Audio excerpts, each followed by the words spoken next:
Hello and thanks for staying with us. This is Focus Nigeria. My name is Amechi Anapwe. Now, on our discourse today, we are tackling a critical issue, integrity in governance. At the heart of every strong democracy is trust, but what happens when that trust is broken? For instance, by false certificates, abuse of power, and lack of accountability. Now, over the years, Nigeria has witnessed high-profile scandals from leaders presenting fake academic credentials to officials using public offices for personal or group gain. These aren't just individual failures, they damage public confidence in the entire system, and that is exactly the situation in Nigeria. When a public officer forges a certificate or bends rules for personal interests, it's not just unethical, it's criminal, clearly, but many people do not see prosecutions at the end of the day. Many of them go unpunished. That's why trust in government remains dangerously low. In a country where abuse of discretion is often used to shield allies or silent critics, citizens begin to question, who does the law really serve? This growing mistrust weakens democracy itself. More worrisome is the part played by state institutions in covering up certificate forgeries in desperation to please the powers that be. These sacred institutions, by these actions, erode their foundations. Now, when leaders lead with honesty, citizens follow with trust. When rules apply to all, people believe in justice. And when lies are punished, truth becomes powerful. And joining me to take a look at integrity issues in Nigeria's governance process is Soji Apampa. Soji Apampa is the Chief Executive Officer of Integrity Organization and the Executive Director for the Convention on Business Integrity. We join us virtually from Lagos, Nigeria's Commercial Nerve Center. Let's go for a break. When we come back, we interrogate integrity in Nigeria's governance process, an essential commodity that is no longer essential in Nigeria. Do stay with us. Becoming minister, you will have submitted documents. You will have been screened. We all know about it. We remember the Senate stopping Malam El-Rufai based on certain conditions. Now, why did they not detect this at that level? Now you can see how national interest is involved. The entire Senate now, or the entire legislature is involved now. That how did this come and pass through the needle's eye? So now, if that was true, the man has gone to court. The matter in court should not be discussed that much, but that areas, you say Nigeria has happened. You know, I don't like that when people say that Nigeria happened to you, but it's a fact. Because certain things will happen until they are challenged in court. Look at the tainted glass matter. If some people, if the NBA did not go to court, and the matter is on hold now because the case is in court, what will have happened? Some people will have been extorting money from others. If it borders on national security, so there's a lot of dilemma. So, and when somebody said we're in a country of contradictions or contraptions, it may not be too far away from the fact. So the minister, and one thing you learn, or we all seem to understand now, is that the two ministers that have resigned, one in this administration and the one in another administration, Kemi Adeosun, the former Minister of Finance, over certificate issue. NYSC. And this particular one over certificate issue, and you find that both of them lived abroad. Same NYSC situation happened to former Minister of Communication, Adebayo Shitu, that said he served the country as a state assembly member. And nothing happened to him. So that is where somebody said, whatever is good for Kenya is good for Uganda. Instances where people just resign and the matter dies. And there will be situations where they say, well, you join certain party, your sins are forgiven.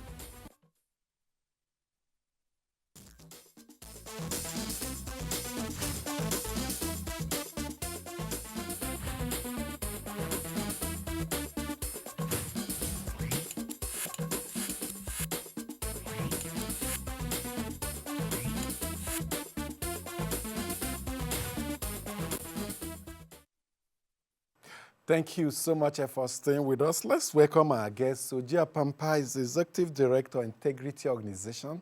Has also been working for integrity in business operations. Thank you so much for joining us. You're welcome. Thank you. So integrity, you can't remove integrity from a governance process. In fact, it's a major component of fabric of every society. But it's been a challenge in Nigeria for some time now. Now, let's start with the issues of certificate forgeries. Allegations coming up right from the advent of the Fourth Republic in 1999. The first speaker came down.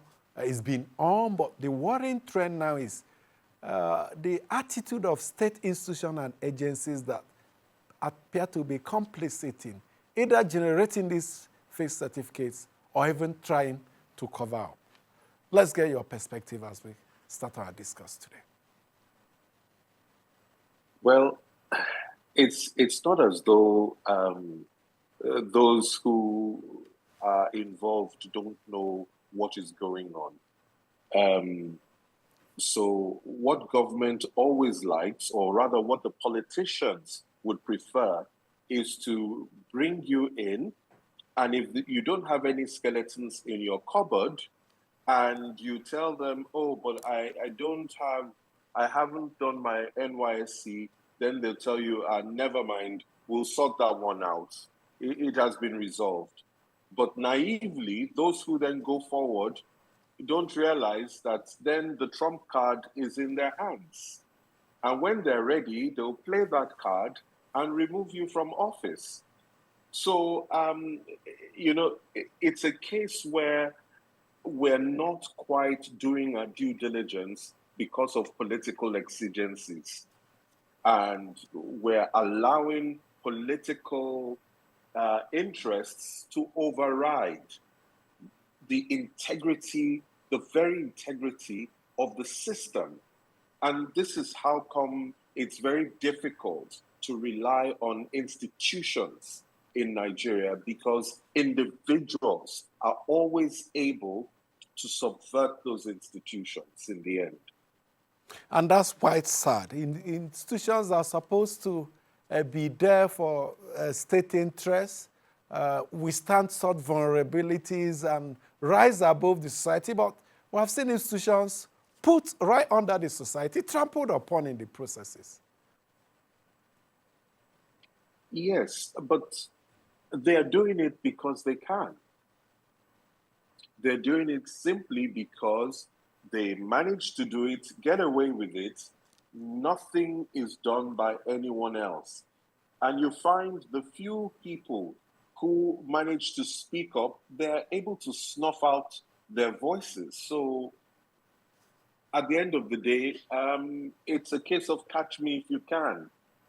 And so they're also trying to tell the people that they're not really there to serve the interests of the people in general.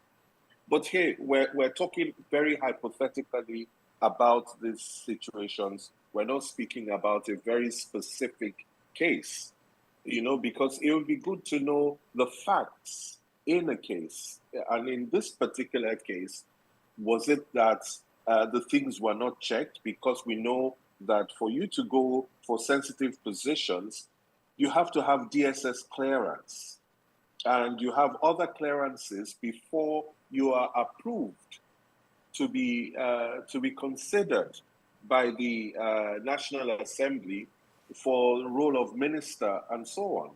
So is it that in this case that wasn't done, or someone decided to overlook it? I think it would be good to know, because if we can get back to where this has gone wrong and then insist that those people are held accountable for their omissions, if indeed there were any omissions, then we start to take some corrective action to ensure that it doesn't happen again. And perhaps that's the best way of protecting institutions. So much talks about Africa building strong men rather than strong institutions. And you ask yourself, how do you build these strong institutions? Is it not by people doing exactly what they're supposed to do? You talked about that few that will raise issues, raise questions, but they will be snuffed out. Now, when a majority stands up and asks questions, it's difficult to achieve that. So why is it only a few in Nigeria that raise such voices? Well, again, it's what is called social capital. Social capital actually is very weak, and it is eroded. Why? Because for a long time, people have acted with impunity, and nothing has happened to them. And people have thought, well, why should I stick my neck out when society doesn't seem to care about these issues? So it's without consistency, we have to apply the standards that we would like to be held to as a people. We need to apply it consistently. We have to demand the transparency consistently. We have to demand accountability and hold our elected officials to account consistently. And we have to be fair. We have to remove favoritism from public office, nepotism, and so on. I think when you have a leader that spends time in doing those sorts of things, then people will start to gain some trust again in public office. But right now, that is not the situation. So, as a way forward, I would suggest we need to look at where the risks of non-compliance are greatest. We need to go back and make sure that we have clear standard operating procedures that are not only clear to those who are participating in public office, but also to the public, so that when these operating procedures are not being followed, the public can actually shout. Very often, the public is not even following. They're not paying attention anymore because they think it's all rigged. But anyone who really wants to rebuild the institutions needs to make these things transparent. And then people can begin to follow and begin to ask questions at the right time. And we shouldn't wait until things go wrong. Then we would be able to see that the process wasn't followed. And it's easier for people to shout for a process to be followed than for you to shout that a person is criminal. So let's make it easier for people to be able to demand that accountability by having standard operating procedures, having looked at the vulnerabilities in our institutions, and then making sure that it is public and everyone understands the rules. Accountability, you mentioned, even within the institutions. For instance, within NYSC, how come that institution has become the center of all these forgeries around it? It's always about NYSC. Should the institution not do an introspection? How does it issue certificates? How does it mobilize people and all that? Were there some people who were complicit? Were there pressures from outside to write certificates and issue to people who didn't pass through the processes? These are things that we must happen. I think the same goes for anything that is issued by the government. We know now that it is very difficult for anyone to forge a tax compliance certificate. Even if you claim that you have your tax clearance and you present your tax clearance anywhere, it is easy, relatively easy today, using technology to be sure whether or not it is a genuine tax clearance certificate. We should be able to do that with everything with else a barcode, you with your phone, a a simple Android phone, you can scan the barcode and authenticate the genuinity of a tax certificate in Nigeria. So we should extend the same standard to everything that the government provides, whether it is a land certificate, whatever it is that the government is providing. If we know that the risk of forgery is very high, then we have to put systems in place. That's part of protecting the institutions. And it's not rocket science. Achieving this will not demand so much in terms of resources, as it were. But it requires political will.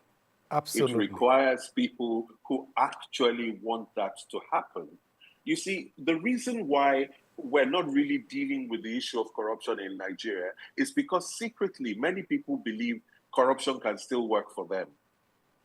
So why change it before it's my time? Let me get there too. They did it very easily. We know how wealthy they are now. So why should it be stopped before my time? Or why should I be the person to stop it? It's that kind of mentality amongst people who are vying for public office that makes it, that perpetuates this situation and why it is not being dealt with. Quite funny. A lot of people will make promises, be advocates for a particular process out of government, and once they're in government, they keep deaf ears to implementing those advocacy. Like you said, it is simply their turn to steal.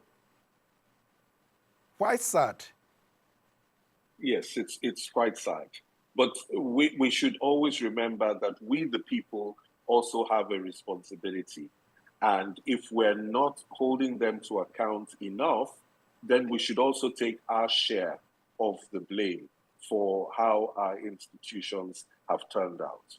It appears the issue lies in accountability. How do those in authority render accounts?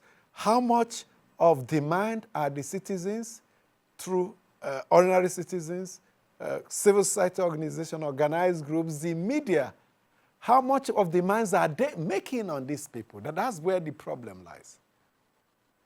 Okay, let's borrow a leaf from Benin Republic, our neighbor. Now, Benin Republic has gone to the extent that they have demystified their national budget, and they have created comic books so that even children can understand the budget. And they are now moving towards participatory budgeting, where the people actually have a say in determining the priorities, the budget priorities for their areas. I mean, that's one of the things that came up at the just concluded Open Government Partnership Global Summit. Benin had a showcase of the work they've been doing, and it is really, really commendable, the kind of change. So if there's that level of understanding, even for children in society, so they understand how things are supposed to operate, then it's easier when they see things not operating as it should to then ask questions. That why isn't this process being followed, since we understand that is how it should take place? I think we assume too much on how well educated or not Nigerian citizens are regarding these things, just because they make a lot of noise when there is a scandal. It doesn't mean that they understand the process and therefore are able to engage the process before there's a scandal. And I think it is that engagement, constant engagement, that will help us reduce and prevent corruption. A country like Albania, also at this OGP conference, said that they've now done integrity plans for all ministries, departments, and agencies. And they have standard operating procedures for all the MDAs in their government, so that the people can intervene at the right place as well. So there are many countries that are doing things that are simple and replicable that Nigeria should begin to consider and see how much of it we can borrow. Generating or igniting the interest of people in the process. In Nigeria, for instance, if I decide to discuss the 2025 budget now, you see a lot of people not show interest.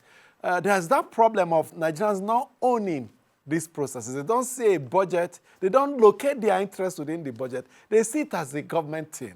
Perhaps that's where the big work lies. How do we sensitize the citizens to begin to understand the process? Because if you don't understand it, don't engage it, and to begin to ask questions on a Herculean tax that must be done. I agree with you completely. And it's not only on that. Let's look at where our revenues are being generated at the moment. How many people know that what the whole world is looking for in terms of rare earth metals, Nigeria actually has in abundance, and many African countries have. So what is the process for giving a mining license? Who knows? What is the process for accounting for the proceeds that come out of mining? Who knows? How does it get into the banking system? Who knows? How does it get exported or sold? Who knows? And therefore, one day you hear a big scandal involving that sector and people are aghast. But this is the time. So this is the crucial work that both civil society and the media needs to do in a painstaking way to try and educate Nigerians about standard operating procedures so they can recognize when things are not done the correct way. We're not saying that there's corruption, we're just saying the process is not being followed. And we know that if we don't stop it there, then it can lead to corruption. Therefore, it's a corruption risk, and people can start to get involved in corruption prevention. And that's how we can safeguard the integrity of our institutions and the integrity of public office.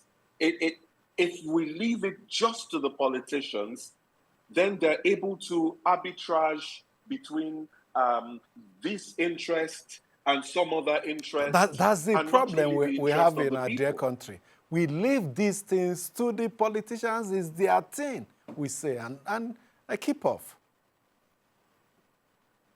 Yes, I think we can no longer afford that, because the way the geopolitics is changing globally, we might find out that we wake up one day and our whole country has been sold off from under us if we don't get involved right now, because there are too many bilateral deals going on.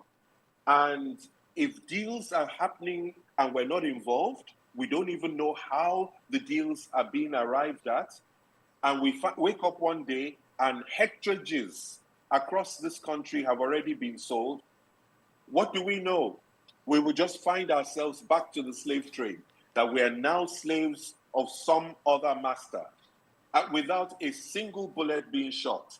It is very, very important that we wake up to what is going on and our responsibility as citizens in marking what the politicians are doing before it is too late. It's not just about corruption anymore. It's now about national survival as a people.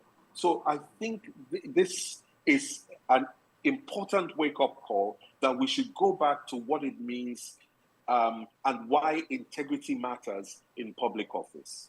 I hear your insistence that standard operating procedures must be established so that people will know what is to be done, who has responsibility, and track it. I recall the public procurement law tried to spell out these processes. Perhaps it's an example. Whether it's working optimally is another issue. We'll go on a break. When we come back, we interrogate it and many more issues on ground. Do stay with us. The people have to be poor to accept 1,000 naira, okay, as a good compensation for the vote they're going to cast. Nobody would come to Amechi and apply with 1,000 naira to say, you must vote for me because I gave you 1,000 naira. And so we have a perpetuation of poverty because it's an instrument that helps the people who want to get into power to coerce the people, the voters, to vote for them. That's weaponizing poverty. Weaponizing poverty. You see that today in Nigeria, what we are running is a governance of palliatives. Empowerment. Palliatives. Whereas where I came from, permit me to say, our people used to say, why must you talk to me like this? Do you feed me?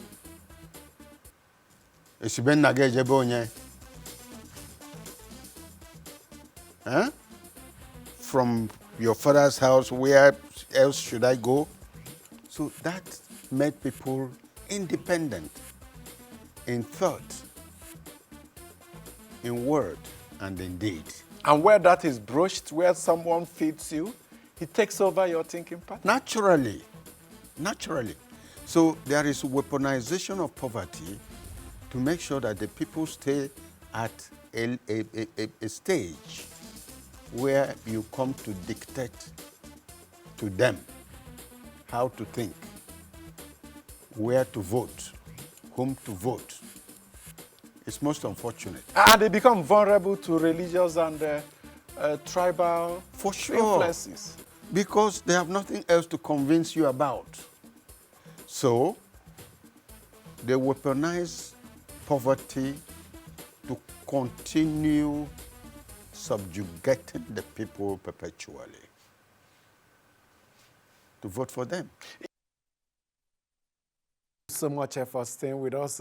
Soji Apampa, Executive Director, Integrity Organization, has been with me. We're interrogating the integrity, a substance of governance process in Nigeria. Before we went on break, he talked about the mineral licensing. Nobody knows when it's due. Even oil blocks, marginal fields, big blocks, we only read it in one obscure section of newspapers, the media, business session, or another bid round, and Nigerians don't even show interest, not knowing that the more you make these processes transparent, the more you remove the opaqueness and citizens show interest, the less corruption risk is associated with it. Mining licenses, who, guess what, why is it declared and all that. And now I talked about the public procurement law. To what extent do you think it has dealt with the problem, the opaque nature of public procurement, the corruption risk involved, and service to the people? Is it what we can extrapolate to other sectors? Okay. In that area, I am privy to the fact that some reforms are in the pipeline. I know that some reforms, for example, to decentralize the public procurement process from it being concentrated in the hands of the Bureau for Public Procurement, that has already been done through changes to the thresholds. And therefore, ministerial tenders boards are coming back. And you and I may be scared that is that not a risk that corruption will therefore be multiplied? Yes. Now, is it 200 billion naira now or less for ministerial tender board to attend to? I'm not sure of the exact threshold, the new threshold, what it is. I would have to look it up. I think it's about 200 billion and less. Okay, good. 200 billion and less. It's not a sum of money for anyone Oh, to 200 million, I mean, sorry. 200 million. Okay. So you see, but even there, we're going to have a lot of civil society involvement. Civil society will have to know the process, and they would need to get involved sooner rather than later in looking at what those tenders boards are doing. Otherwise, we will multiply the centers for corruption because of no supervision. You cannot expect the BPP to be everywhere. The BPP also has announced that this devolution is going to happen even further, that SMEs will soon be involved with public procurement. I think 50 million and lower will be reserved for SMEs. That there will also be procurement being done through communities, so that if the beneficiary community has people who can execute the contract, then it would be preferred for those to be the bidders. People that they can hold to account. Thank you. Because if you get the communities involved, they begin to see a stake in the process and show more interest. Yes, and also to get the community leaders to sign off the documents in order for the contractors to actually get paid ultimately. You know, some of these changes, it would be interesting to see whether they take root or not, and how well they are received by Nigerians. But even there too, If people don't understand the process, they don't understand the role they're supposed to play, it would be very difficult for them to demand the accountability and understand the power they have to hold people accountable. But we know that it's not everything that this particular government has been comfortable allowing to go through the procurement process. So where we commend some of these reforms that are coming, it should not be possible for us to hear announced on television that, oh, $6 billion is being considered for a high-speed rail system without it going through the normal tender process. At least we haven't seen it do that. We know that the highway from Lagos to Calabar was one of the first things that the new administration 15 trillion did what? even before having ministers in place. So we know certain things are kept off the radar of public procurement in terms of the system and institution we know. So we have to reduce those sorts of occurrences for people not to be cynical that, okay, yes, so you clean up the left hand, but the right hand continues to do what it likes. We have to be seen to have one view of the truth with whatever policies that we're introducing. And that will endear the public to the presidency because some of these reforms are so far-reaching that they would be very beneficial to citizens, to SMEs, to communities when done. So we shouldn't leave the opportunity for that kind of criticism still to be in public procurement.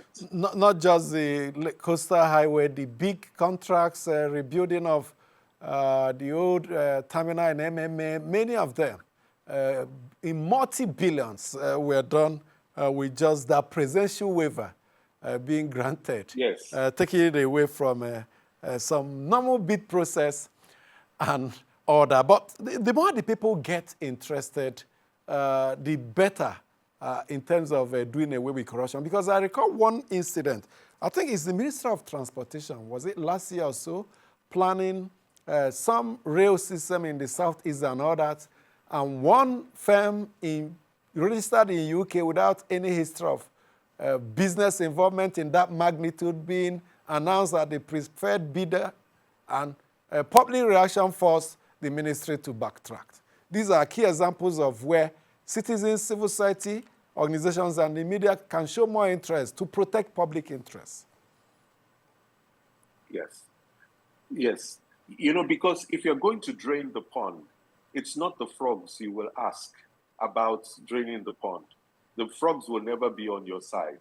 So it's not the politicians who will be asking about making public processes and institutions work better and so on. No, we have to demand it, but we need to club together because those who are subverting those institutions, they are thick as thieves. They're together.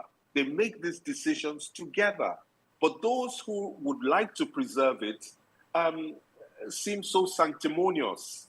And they're all little islands. They're not coming together to make their voice heard and to be a force to be reckoned with.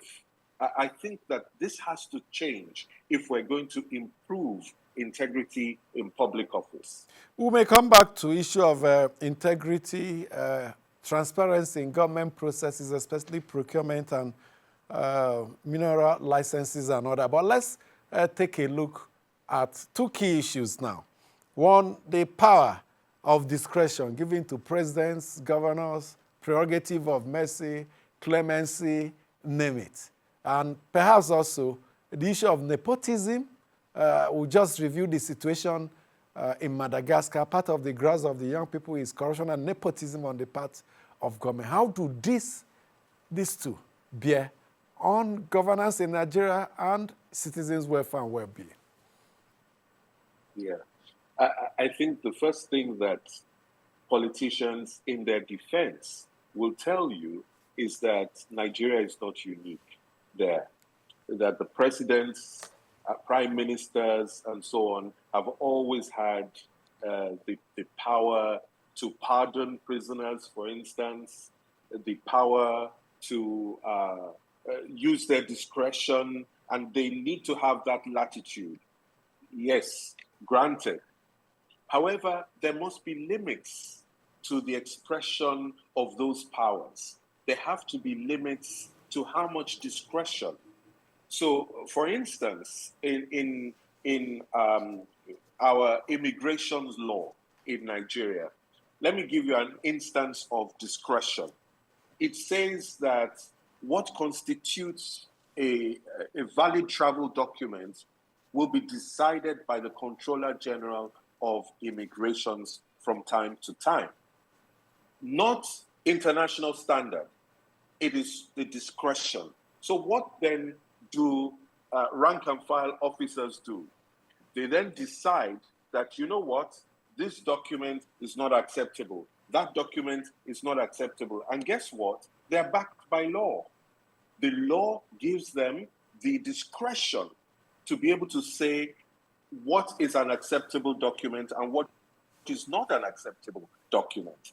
That is the danger of that kind of discretion, especially when you then pass it down. So they can hold you to ransom and tell you there's a problem with your documents, but I can look the other way if you paid me $5,000 or if you paid me $10,000. Otherwise, your vessel will not be allowed to do its business in Nigerian waters. Now, imagine that multiplied by the number of ports and everything that we have in Nigeria. What does that then do to that institution in the eyes of everybody?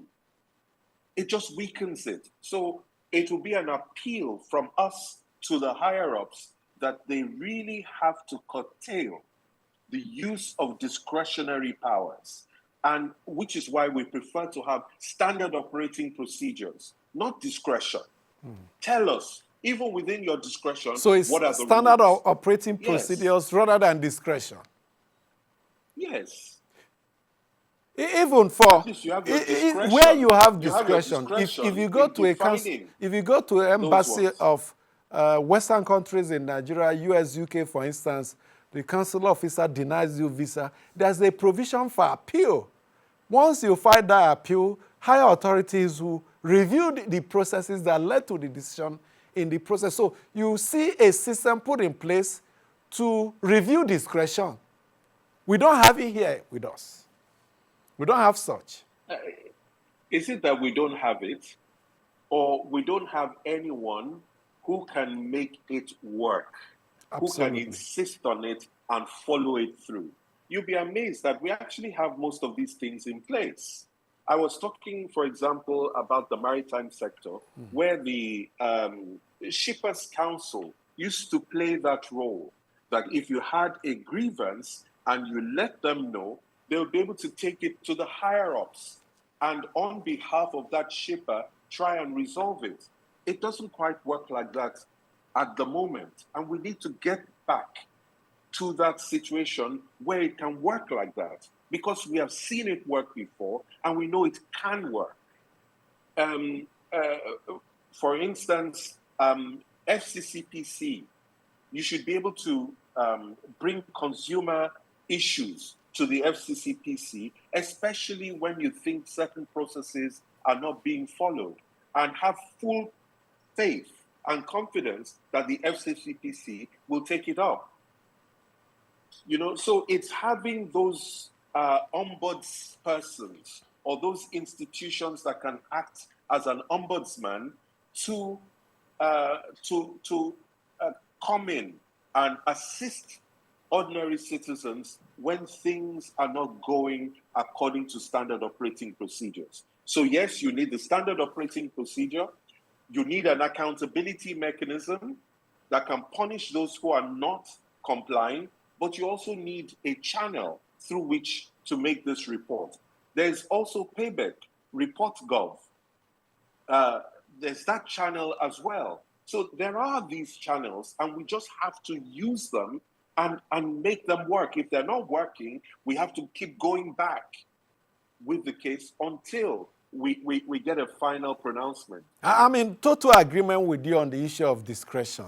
There are so many donated to those wielding executive powers, the governors, deputies, president, vice president, the CEOs of government institutions, parastatals, DGs, and all what you have. So much discretionary powers, even in posting of staff, realignments within the human resource department, such that if you're not in their camp, they can use that discretion, fling you to Medugri or somewhere in Yobe State to serve as a lesson. But by the time we establish standard operating procedures, and in some instances, in some places, some organizations that operate at international best standards, they will paste it on their wall. These are the standard operating processes for the services we render, so that you can acquaint yourself with it and insist on their implementation. And not just the implementation, they also go further to tell you, if you have a grievance, here is the procedure for grievances.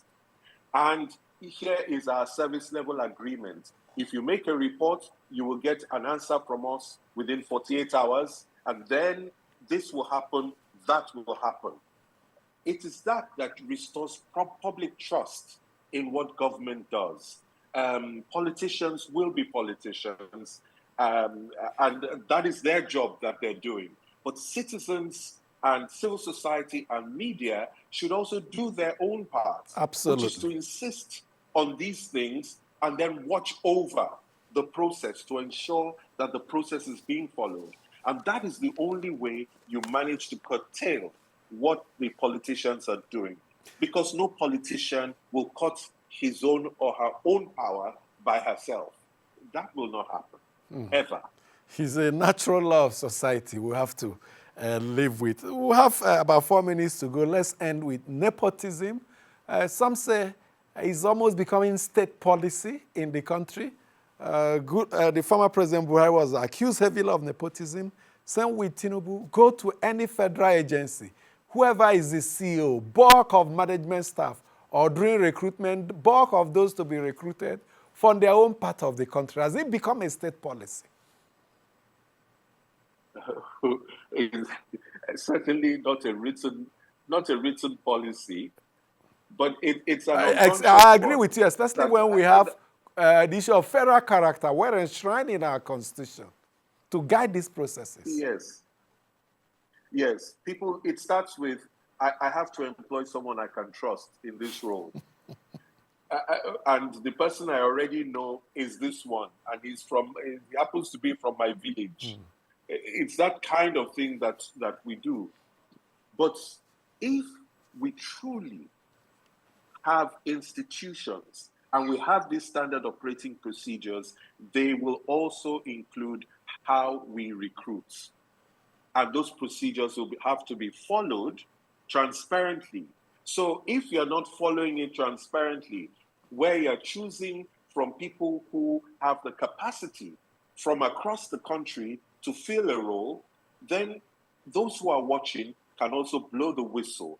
And if there is a system in place where you can trust the system to correct it if it is wrong, then that is how you build the public trust. So we can escape nepotism as well through having good standard operating procedures, an accountability mechanism, a proper ombudsman system that can intervene when reports are made, and in a timely fashion as well. Thank you. In all this, putting them in place, perhaps the problem may not be solved. The willingness of citizens to interrogate and challenge the system could be more important here, because Nigerians have this attitude, I don't want to fight government, in quote, and all that. Let it pass. Let me manage myself elsewhere. So we have to inculcate that. Except some radical lawyers take matters to court, we wouldn't know the limits of powers of certain institutions. Shouldn't citizens imbibe that also? Agreed. But it starts with simplifying the process.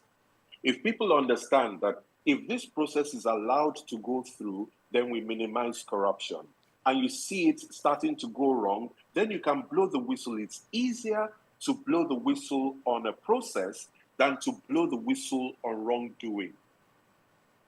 That is, something criminal has happened.